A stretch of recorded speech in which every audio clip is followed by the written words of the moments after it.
Oh, you're already here. Sorry, I didn't know. You are learning fancy, and you were told there is an exact fancy name for every English word. And you believe that? Sorry. That is not true. Yes, you heard me. You heard me. That is not true. Do you know why? You want me to tell you? I'll tell you. You know, some words are English words and they originated from English or amongst them and has nothing to do with us, our language, the fancy people. Let me give you an example. For example, what is the fancy name for computer? The fancy name for computer is computer. Yes, you're surprised. It's computer. The spelling in English is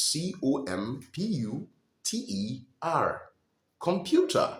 And the spelling in fancy is, get ready, K-O-M-P-U-T-A.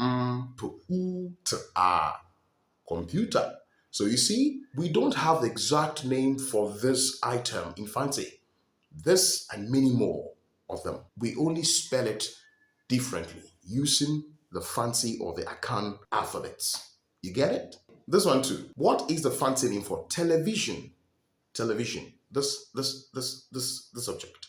Television. Do you know the fancy name? There is no exact fancy name for this item because it is originated by, not by us, but by them. So they give it a name, right? So we would only give it a name to suit our alphabets. So the fancy name for television, you are waiting. I know. I'm telling you. Okay. The fancy name for television is television. You heard me? Should I come again? Television. And the spelling is television.